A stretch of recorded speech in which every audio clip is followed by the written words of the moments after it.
Mounika Anu blogs YouTube channel. Hi friends, chicken curry ఎలా వండుకోవాలో చూద్దాం. ఈరోజు ప్యాన్ పెట్టుకొని ఆయిల్ పోసుకొని జీలకర్ర వేసుకోవాలి.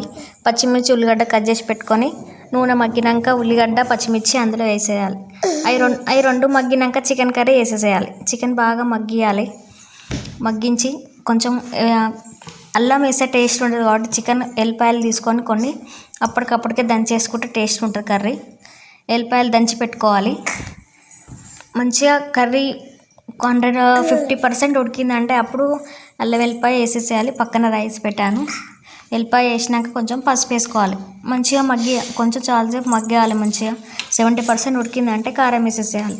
30% ఉంటుంది. మనకు సరిపడంత కారం వేసుకోవాలి. కొద్దిసేపు మగ్గించినాక వాటర్ వేసుకోవాలి. వాటర్ మీకు సరిపడా ఎంత కావాలో వేసుకోవాలి. వేసుకున్నాక కొద్దిసేపు మూత పెట్టి ఉంచి కొంచెం ధనియాల పొడి, కొంచెం గరం మసాలా, చికెన్ మసాలా వేసుకొని కొత్తిమీర కడిగి పక్కన పెట్టుకోవాలి.